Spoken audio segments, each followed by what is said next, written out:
Hello and good morning friends, welcome to the CEC-UGC live lecture. Dear friends, with our ongoing series on financial accounting, today we would be conducting 17th lecture and today we would be specifically talking on accounting for depreciation.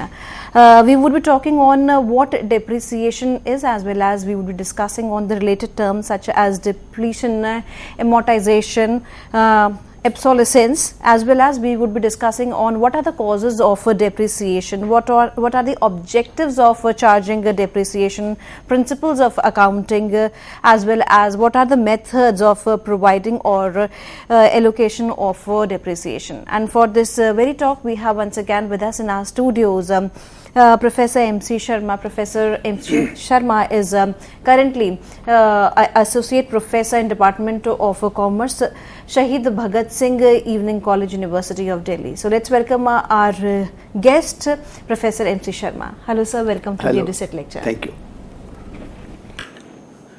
Dear friends, so far we have completed the accounting cycle.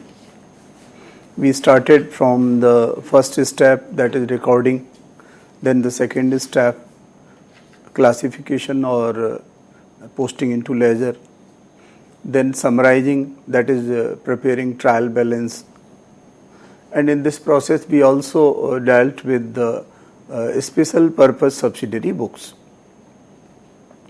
and then we discussed the financial statements and their adjustments. In this accounting process, several times we have discussed about the depreciation. But this is a very important topic and needs a detailed and depth study. And so today we shall explain you depreciation, their accounting treatment and all aspects of it. So we are starting from depreciation. So the first of all the question arises, what do we mean by depreciation? In the layman word, depreciation means decrease in the value of fixed assets due to their use in business, passage of time and obsolescence. I would like to tell you that regarding depreciation, there is one accounting standard 6, AS6, which has been revised also. This AS6 deals with the depreciation, the methods of depreciation and all relevant rules and principles. So we should know how the AS6, accounting standard 6, defines the depreciation. According to accounting standard 6, depreciation is a measure of the wearing out, consumption or other loss of value of a depreciable asset arising from use, affluction of time or obsolescence through technology and market changes. It also specifies depreciation is allocated so as to charge a fair proportion of the depreciable amount in each accounting period during the expected useful life of the asset. It also specifies the depreciation includes amortization of assets whose useful life is predetermined. So in this definition, again it is explained that the depreciation is due to wear and tear. That is when any fixed asset, maybe plant and machinery, furniture, motor vehicles, other equipments, when they are used in the process of production or in the process of sale purchase of goods. So their value, their quality is decreased.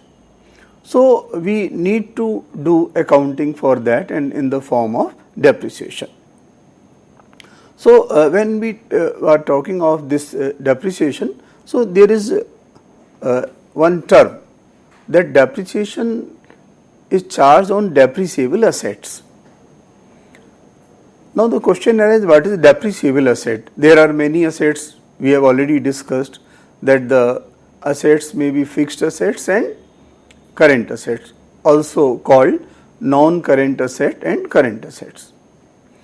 Non-current assets are again divided into the fixed assets, and fixed assets are again divided into two parts, tangible assets and intangible assets.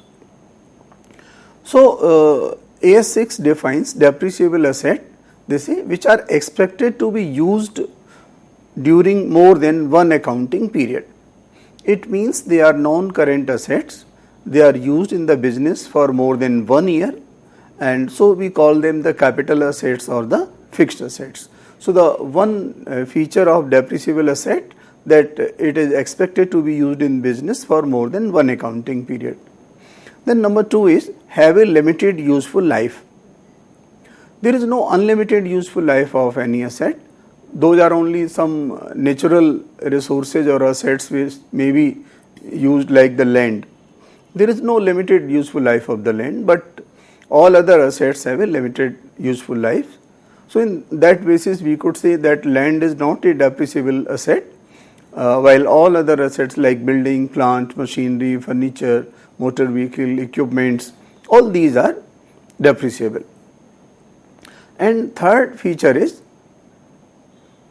these are held by an enterprise for use in the production or supply of goods and services, for rental to others, or for administrative purposes, and not for the purpose of sale in the ordinary course of business.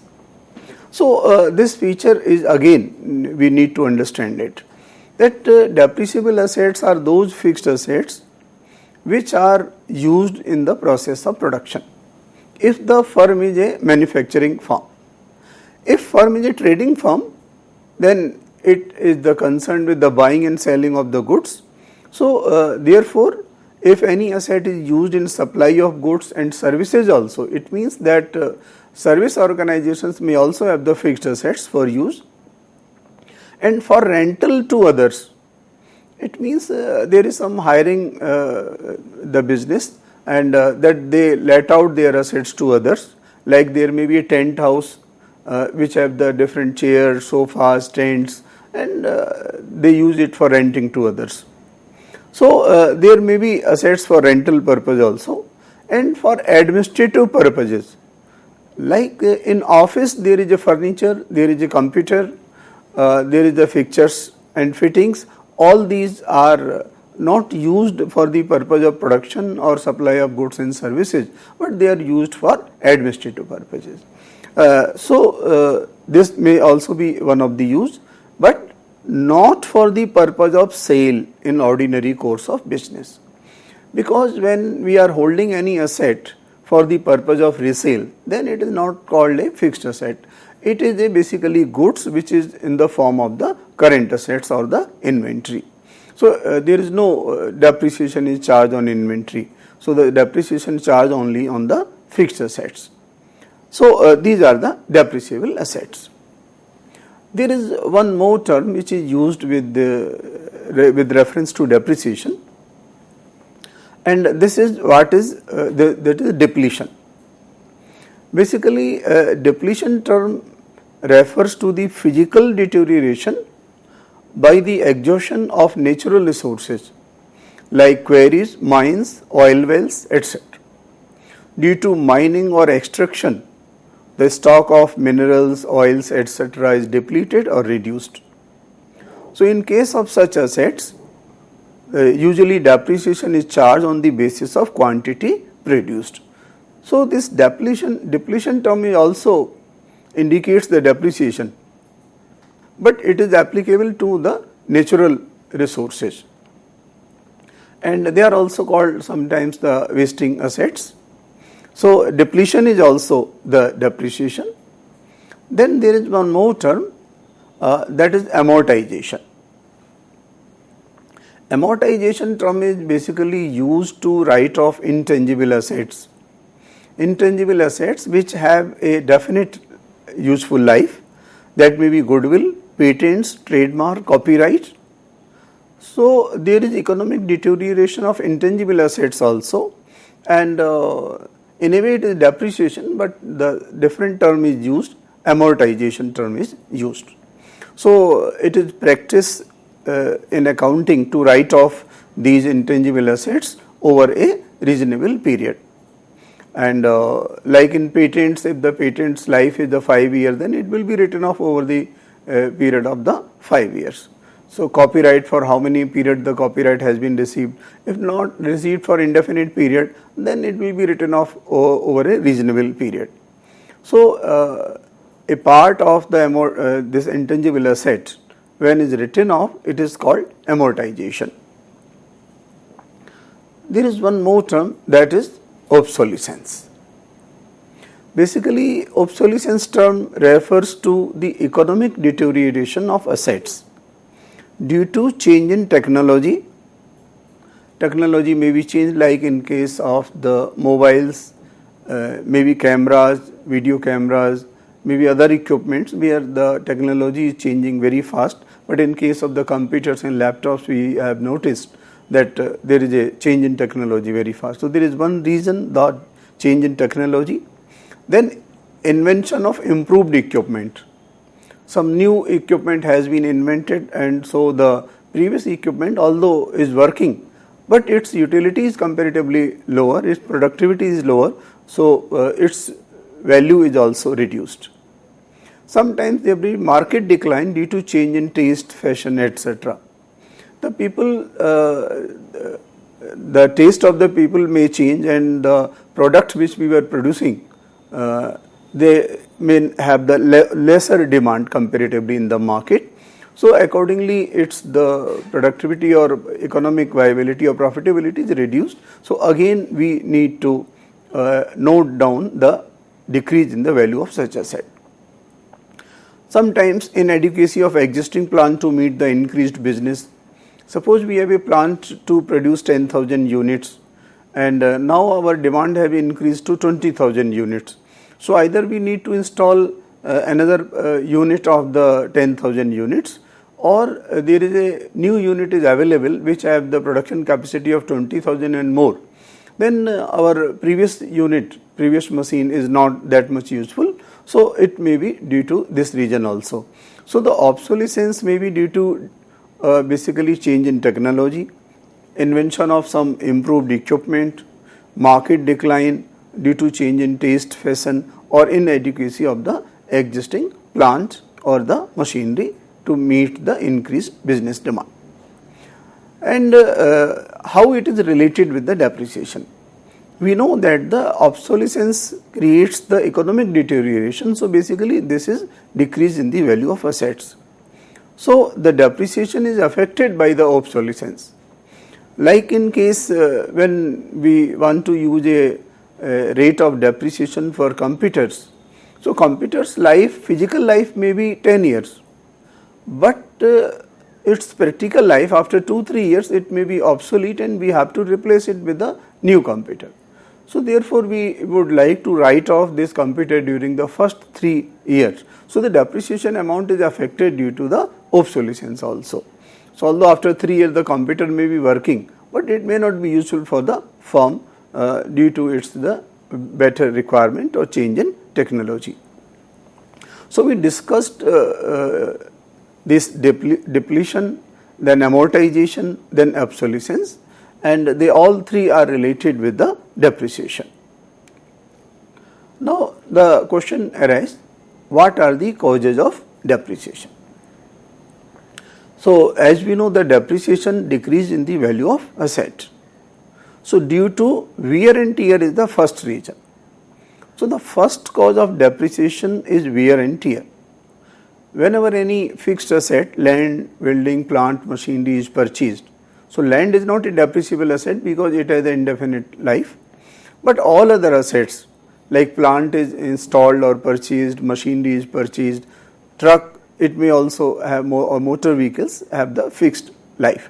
So the fixed assets are purchased for use in business. So when we constantly use these fixed assets in business for generating incomes, the value of such asset is decreased. So it is called wear and tear. So it is the main cause of depreciation. We will also notice that when the machines are used in double shift, triple shift or single shift, that it depends, with the wear and tear in the double shift and triple shift may be definitely more, and so therefore the depreciation on that machine will also be more, the higher amount. Second cause of depreciation is the passage of time. We know that every asset has a certain economic life. With the passage of time, effective life of the asset goes on decreasing. And there may be certain assets which have the life as per law, a legal life. And with the passage of this time, the value of such assets goes down. So sometimes even the assets may not be actually used in the business. Recently in Delhi, the High Court asked the government to stop the use of the diesel based vehicles or the taxis to immediately, which have the more than 10 years. So it means that this law is defining the life of the taxi which are driven on the diesel fuel for 10 years. So it is the legal life, although the actual life of the taxi may be more than 10 years. So in many cases the life of an asset may be defined by some law, so it is called the legal life.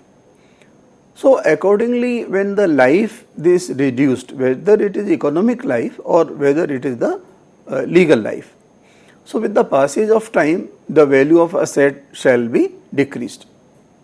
Another example we could have that a mine has been taken for a lease for 10 years. So after 10 years, all lease rights will be lost, and so therefore the legal life or contractual life is the 10 years. So within when the 2 years are left, then accordingly the value has been reduced, because whether you have mined actually or not, the life will lapse. So with the passage of time also the depreciation is there. Then depletion, we already explained this term. Depletion is basically related with the natural resources like the mines, oil wells, quarries, minerals, some may be there. So whenever we exhaust the resources from the mine or oil wells, these are also called wasting assets. So there the quantity available is reduced. So accordingly value is also reduced. Normally in such a case of such assets, the depreciation is charged on the basis of the quantity exhausted. Obsolescence, we have already discussed that decrease in value due to change in technology. Then accidents. Sometimes there may be accidents of the vehicle or the factory, any incident in the machinery also, plant machinery, and due to accidents there may be the machine parts, some may be damaged seriously, and there may be a permanent fall in the useful life or the value of the assets. So accidents may also cause the depreciation.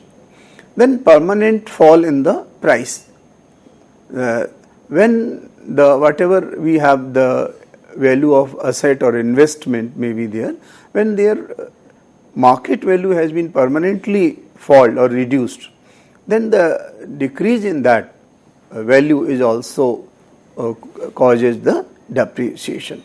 So these are the different causes of depreciation which may be relevant to the different type of assets, like depletion in case of the wasting assets, obsolescence in case of the assets which are based on the highly sensible or technology based, and amortization is with reference to the intangible assets. Now the question arises, why we should provide the depreciation, or what are the objectives of charging or providing depreciation. We know that accounting is an information system, and the basic objective of accounting is to ascertain true and fair profits and also the true and fair financial position of the firm. So if we want to calculate true and fair profits, so whatever the cost or expenses which has been incurred in generating the income must be charged against that income. So, when the assets are used in the business to generate income and their value is reduced or decreased, so that decrease in the value of asset must be charged to profit and loss account. So, if we want to calculate the true and fair profits, we must provide for depreciation. Similarly, the assets are shown in the balance sheet on the asset side. When assets are shown in the balance sheet, so their value should be the proper, so that it is showing the true and fair financial position of the business. So, as we know that due to wear and tear or some other reasons, the value of assets have been decreased. If we do not show at these assets at the decreased or the reduced value, then financial position will not be fair and true. So, the balance sheet will not show the true picture of the business.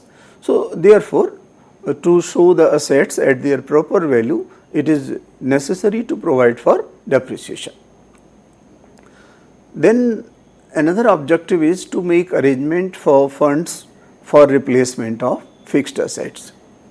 As we know that the fixed assets have a certain life or definite life. Life may be 10 years, and after 10 years we need to continue our business, so we need to buy a new machine or new fixed asset. So, if we do not make a provision for depreciation and we do not set aside this money in the business, then the profit, it will be part of profit and will be distributed to the owners.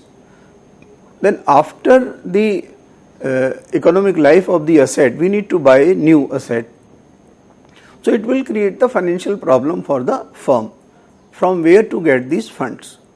So, by providing depreciation, a part of profit is kept in the business, which can be used to replace the fixed assets. Another reason is to ascertain the accurate cost of production. We know that in case of manufacturing organization, the calculation of cost is very important, because pricing is based cost plus profit. If accurate cost has not been calculated, then the price determined by the firm will not be true, and the firm may face some problems in business, because if price is low, the firm will incur loss. If price is very high, the firm may not be able to sell its production. So, to ascertain the accurate cost of production is very important. So, when we are calculating the cost of production and we are not including the depreciation, so the cost of production will not be accurate. So, to calculate the accurate cost of production, it is necessary to provide for depreciation on the plant, machinery, factory, building, furniture, whatever is used in the process of production, directly or indirectly. Then, to comply with legal provisions, there are certain provisions in the different type of acts, like in the Companies Act.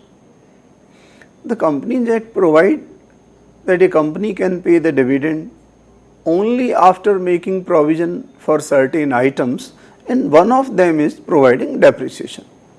So, if a company does not provide depreciation on the fixed assets, it means it is violating the rules of the Companies Act. So, there may be certain legal provisions to charge the depreciation. So, the providing depreciation is also important from legal point of view. Then we know all the firm's profits is subject to tax. The firm has to pay tax on their net profits. So, the depreciation is a charge against the profit basically. So, if it is a charge, we could show it as expense. When we show depreciation as an expense, our net profit is reduced, and so we get a tax advantage. So, if we want to avail the tax benefit, we should charge depreciation on our fixed assets. So, these are the important objectives of providing depreciation. The first one was to calculate true and fair profits of the business, then to show the assets at their proper value in the balance sheet, so the balance sheet can show true and fair financial position. Then to make arrangement for of funds for replacement of the fixed assets. As we know, the business is a going concern and business shall continue for the indefinite period. So after the economic life or the useful life of the asset, we need to buy the new asset, and for that purpose we need the funds. Those funds can be provided by the firm out of the profits by charging depreciation. Although it is a different thing that these funds are reinvested or invested in the business. So when we need to buy any new assets, so again we need to face a problem. But one method that we will study in brief, that sinking fund method of charging depreciation or insurance policy method of depreciation can be used to set aside the depreciation amount from that. So we discussed the objectives of this providing depreciation.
Welcome back to the second session of today's lecture.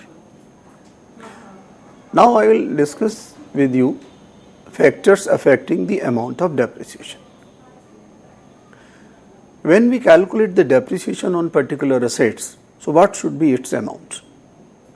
So assessment of depreciation and the amount to be charged in respect of a particular accounting period, it is basically based on the three factors. And first factor is historical cost of the asset.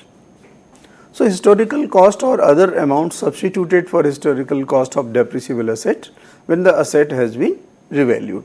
Sometimes asset may be revalued due to the different reasons, then its depreciation will also be changed. So the historical cost, with this reference I would like to remind you, we discussed the costing principle or cost principle. Okay, when we calculate the cost of an asset, it includes the purchase price and the expenses incurred on purchase of asset like freight or maybe some taxes and also the installation charges. So that is the historical cost of the asset. Then expected useful life of the depreciable asset. We are using the term expected useful life because it is very difficult to determine the exact life of the useful life of the asset. Then third is estimated residual value of the depreciable asset. After the economic life or the useful life of the assets may be sold as an scrap. So we need to estimate that what may be the estimated scrap value of the asset. So when we deduct this estimated scrap value from the cost of the asset, so we find the depreciable amount. So these are the three important factors. Now we will discuss the historical cost. Historical cost of a depreciable asset represents its money outlay or its equivalent in connection with its acquisition, installation and commissioning, as well as for additions to or improvement thereof. So sometimes some additions may be made to the existing assets that may also affect its production capacity or its life. So that will also be the part of historical cost. Historical cost of a depreciable assets may undergo different changes also due to increase or decrease in the long-term liability on account of exchange fluctuations, price adjustments, changes in duties or similar factors. That on account of exchange fluctuations. Just for example, a fixed asset has been purchased by taking the external loans, external borrowings, that is from US suppose in dollar or from UK or Europe in the euro or the pounds. So that the long term liability, it is payable. So whenever exchange rate will change, so the amount which is payable will also be changed. So if there is any change in the long term liability due to exchange rate fluctuation or due to any other price adjustments or any other changes in duty or other factor, the historical cost may also be changed. Now the useful life of a depreciable asset. What is the useful life or the economic life? In simple terms, we could say that's in economic life when the plant machinery or the fixed assets is producing or the working normally without any heavy expenditure on its repairs and maintenance. But some other factors are also there, and it is normally shorter than the physical life of the asset. So it may be predetermined by legal or contractual limits. There may be a contract for the 10 years on lease, so the contractual life is the 10 years. The legal life, some life of an asset defined under any law after that period, it should be disposed of, so that is the legal life. And then it is also directly governed by extraction or the consumption. It is in case of the natural resources or wasting assets where we have extracted more oils from the oil well, so definitely its depreciation will be more. So useful life shall be automatically reduced. It is also dependent to the extent used. Okay, to what extent we are using the asset in the business, because for the use of asset there is a physical deterioration. Just for example, we have a car for the staff, and the one car is running around 1000 km in a month and another car is running 2000 km in a month on an average basis. So definitely the useful economic life of the second car will be reduced. So it also depends upon its wear and tear or use. It may be in case of the machinery may be used for single shift, and if the same machinery is used for double shift, it means physical deterioration will be more as soon as the number of shifts are increased. And it also depends upon the repairing and maintenance policy of the enterprise. If the enterprise is regularly repairing and maintaining their assets, then its economic useful life may be more or the higher. And if you are not, the firm is not following the regular repairs and maintenance, just for example in case of the furniture. So if the furniture is every year painted and polished and any minor defect are repaired, then its economic life will or useful life will increase. And if the firm is not adopted such a policy that the furniture is not polished or painted every year, repairs required, minor repairs are overlooked, then the useful life of the furniture will be lower. Other factors, that is the obsolescence, maybe technological changes, improvement in production methods, and change in market demand for the product for which the machinery is used, or any legal restrictions. So the useful life, while estimating, we should keep all these factors in our mind, because useful life will also affect the amount of depreciation. Now we would like to remind you that in accounting, I have already told you many times that accounting is a very simple subject, because whatever we do in accounting, that is a debit and credit, and every accounting treatment is based on that. But whenever we are treating what amount should be used, what entry should be passed, for that purpose certain accounting principles are also relevant. Now with reference to depreciation, which accounting principles are relevant? One of them is the cost principle, because how to calculate the cost of the asset, so the cost principle will guide us. And second is the matching principle. We know that one of the objective of providing depreciation is to calculate true and fair profits of the firm or the business. And while calculating the profits, the matching accounting is applicable. Matching principle says that the revenues for a particular period should be matched with the expenses incurred in the same period to generate income. So it is the reason that we provide the depreciation. When we calculate the amount of depreciation to be charged, so the one principle, going concern principle, is also relevant. I will remind you that what is the going concern. According to going concern principle, the firm will continue for indefinite period. And due to this reason, when we calculate the depreciation, we calculate depreciation on the basis of useful life or economic life of the asset, not on the basis of the market value of the assets at the end of the accounting year. Just for example, that in the current year a car has been purchased for the office managers, and the firm has decided that the life of the car, keeping in mind its use in office purpose, that life of the car will be 10 years. Car purchased for 5,50,000, and they expect that after 10 years this car may be sold for 50,000. So the depreciable amount of this car is 5 lakh. So when depreciable amount is 5 lakh, so in the 1 year, if we follow the straight line method, only 50,000 depreciation will be charged.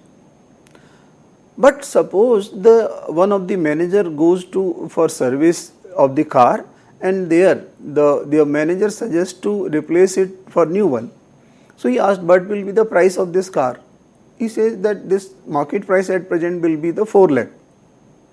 So if we see the 4 lakh price, then while in books at the end of the year we will find the book value of 5 lakh. So it is not matching. Why it is not matching? Because the 4 lakh is the market price, and we do not charge depreciation on the basis of market price. We charge depreciation keeping in mind the going concern. That car has not been purchased for resale. The car has been purchased for use in business, and its economic life is 10 years. So this going concern principle is relevant. Then there is one consistency principle.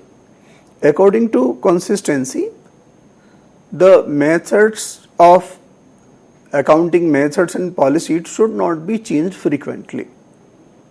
So again, the depreciation method selected should be applied consistently from period to period. So this consistency principle is also important. Then disclosure. We need to disclose all relevant information or material information which may help in decision making of the information user. We will study later that even the accounting standard 6, which is related with the treatment of depreciation, that also advises to disclose the original cost of the asset, accumulated depreciation of the asset, depreciation charged during the year, or the method of charging depreciation, the rates, and any revaluation of asset has been made. So all these information should be disclosed. So while treating or accounting for depreciation, these principles are also relevant. Now the question arises that what are the important methods of providing or allocating depreciation. Basically, two important methods are used. One is a straight line method and the second is written down value method. There are many other methods also in the past which have been used or you may find in the different books for accounting, and these are sinking fund method, annuity method, insurance policy method, revaluation method, depletion method, machine hour rate method. So, first we shall discuss the first two methods, straight line method and written down value method. So, what is a straight line method of providing depreciation? Under this method, the depreciation is charged by a given rate of depreciation on the original cost of the asset every year. So, when we are charging the depreciation by a fixed rate and on the original cost every year, so the amount of depreciation remains fixed over the period, different years. Due to this reason, this method is also called fixed installment method. There is another name for this method, that is original cost method. As we charge depreciation or provide depreciation every year on the original cost of the asset. So, this method is called the original cost method. So, straight line method may also be called fixed installment method or original cost method. Now, how to calculate rate of depreciation or amount of depreciation if it is not given to you in the question? When it is given in the question, we could calculate the depreciation accordingly. If it is not given, then we need some relevant information, that is cost of the asset, its estimated scrap value after its economic life, and what is its economic life or useful life, that is also estimated. So, on the basis of these information, we could apply the formula. The formula is annual depreciation equal to cost of asset minus estimated scrap value divided by number of years, that is estimated life of asset. In this way, we could find out the annual amount of depreciation. Now, if we want to calculate the rate of depreciation, then we will calculate amount of depreciation or annual depreciation chargeable divided by cost of asset into 100, and by applying this formula, we could find out the rate of depreciation. So, this method is used to calculate the amount of depreciation. We could have one example. A firm purchased a machine for rupees 1,75,000 and spent installation charges rupees 45,000. Its economic life is 10 years and estimated residual value after 10 years is 20,000. Charge depreciation by straight line method, SLM. So, we need to calculate the amount of depreciation which will be charged every year. So, the cost, here cost is 2,20,000, that is 1,75,000 plus 45,000 is spent on installation of the asset. And the estimated residual value also given, that is 20,000. So, the cost minus residual value divided by number of years or useful economic life, which is mentioned 10 years. So, in this way, when we put this information in the formula, so we find 2 lakh divided by 10, and this is 20,000 per annum. Why we call this method as a straight line method of depreciation? So, if we depict the amount of depreciation charged in the different years in a graph, so this graph provides a straight line which is parallel to the OX axis, and due to this reason, this method is called a straight line method. Here we have shown the amount of depreciation charged, in this case 20,000. So the same is first year, second year, third year, and fourth year, fifth year. And so this depreciation line is a straight to parallel to the OX axis. So due to this reason, we call this straight line method. Now, what are the merits of straight line method of depreciation? First of all, it is very simple. Everybody can easily understand it because every year a fixed amount is charged as depreciation. So either rate is given, even rate is not given, then formula is also very simple. So it is very simple method.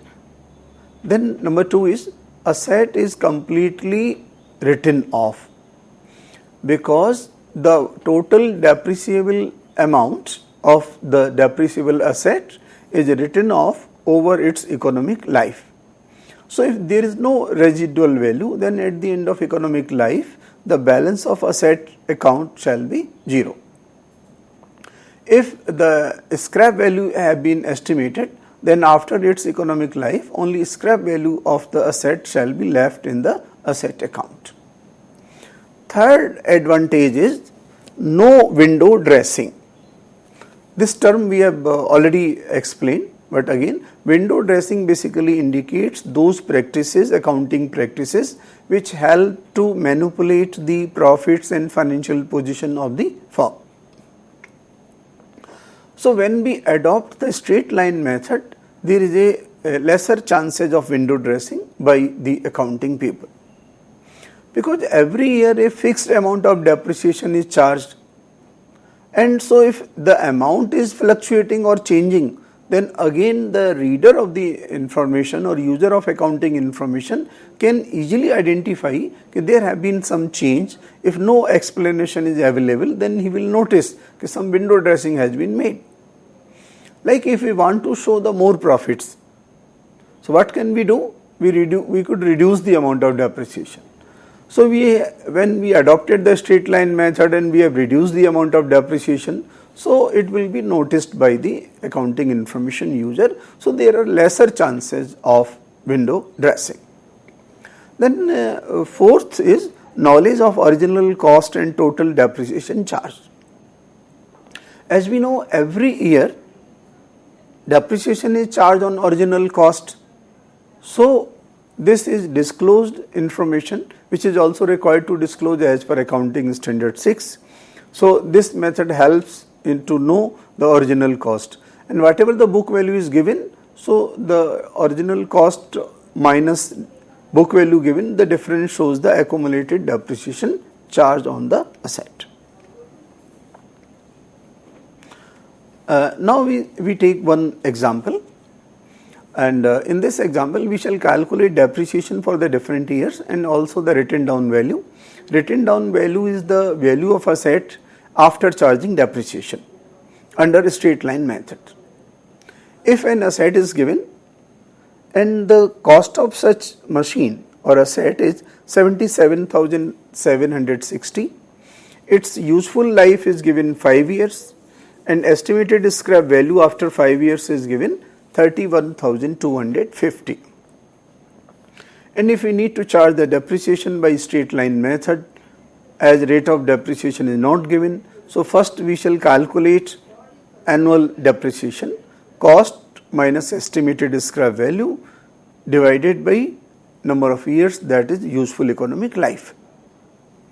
Cost is given 77,760, residual value minus 31,250.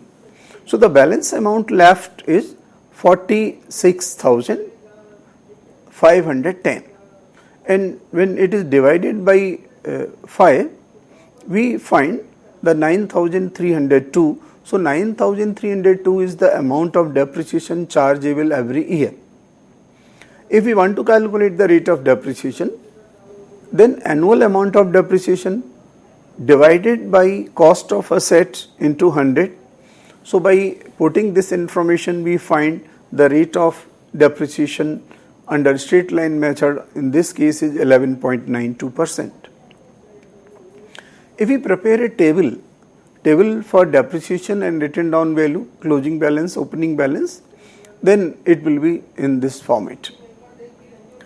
In first year, the opening balance is the basically cost of the asset that we purchased for 77,760 and we charge depreciation 9,302. So every year we charge 9,302 and the balance is given in the last column. So in first year the closing balance is 68,458.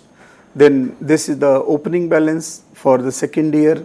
Then again we charge 9,302 and the closing balance is 59,156. It is opening balance for third year. Then again we charge depreciation 9,302 and so on. So in the last year, at the end of fifth year, that is economic life, we find the balance in this account equal to the estimated scrap value or residual value, that is rupees 31,250. What are the demerits of straight line method of depreciation? First demerit which has been noticed by the accounting expert is unequal charge against income. We know that the amount of depreciation is charged to the debit side of P&L account and the repairs and maintenance of fixed asset is also charged to the debit side of profit and loss account. So when the asset is new one, so normally the repair charges are nil or less, but with the passage of time, the repairs and maintenance charges on the assets are increasing gradually. So if we consider an estimated amount of repairs in this, the first case where we calculated depreciation rupees 20,000 every year, the cost was 2,20,000, residual value 20,000, economic life 10 years. So if we estimate that repairs in first year is nil, second year 1,000, third year 3,000 and fourth year 5,000. So every year we need to charge depreciation 20,000. So the total charge on account of fixed asset on the debit side in first year is 20,000, second year 21,000, third year 23,000 and fourth year 25,000. So every year this amount is increasing while the economic value or the usefulness of the asset is decreasing with the passage of time. So this is one of the very important limitation or demerit of this method. There are certain other demerits. Interest factor ignored. We know that the fixed assets are purchased, the amount is invested in that asset permanently. And the firm has borrowed the money to buy a fixed asset, it has to pay the interest. Or in otherwise, if the amount is not invested in the firm, it is invested in some investment, then firm would have been received some income. So this is the loss of interest which has been ignored while calculating depreciation. Then the next limitation is undue pressure in later years. That in initial years the total charge in the profit and loss account is comparatively less, while gradually it is increasing year by year. So as we notice again in this calculation which we showed you in this PPT last, that in first year the total charge is only 20,000, while in second year the total charge is 21,000, and in third year the total charge is 23,000, while in fourth year 25,000, and so on. The repairs and maintenance will continue to increase. So we are noticing that the stress on business or total charge in business is more in the later years, while the economic efficiency of the assets may be decreased. So it does not justify that how we could calculate the true and fair profits if we adopt this method. Then difficult to estimate scrap value. We know that it is very difficult to estimate scrap value. What will be rate of the metals or scrap or depreciation after 10 years? It's very difficult. Longer the period, more uncertainty. unsuitable for long-term assets. If certain assets are to be used in the business or held in the business for a very long period, then this method is not suitable for them because a heavy investment and in the different years we are charging unequal amounts. So this method is not considered useful. There is no provision of funds for replacement. Although when as an objective of providing depreciation, we decided that one of the objective is to make arrangement of funds for replacement of asset. So we are keeping aside the depreciation amount, but we are not investing it outside the business. As we are not investing it outside the business, so it is invested in the business. Once any amount is invested in the business, it becomes very difficult to withdraw from the business or the working capital for the long term use or to buy a fixed asset. So this does not provide the funds. So these we have discussed the demerits. In our next lecture, we shall discuss the other method, that is the reducing installment method or written down value method of charging depreciation, how the rate of depreciation is calculated, what will be the amount and the balance book values, and what is the formula to calculate reducing installment or the reducing balance depreciation written down value. We will also discuss the change in method of charging depreciation and also the important features of accounting standard 6, which is related to accounting for depreciation. And so we will continue this topic in our coming lecture, and we expect your some doubts and queries. With this note, thank you, sir. Thank you so very much.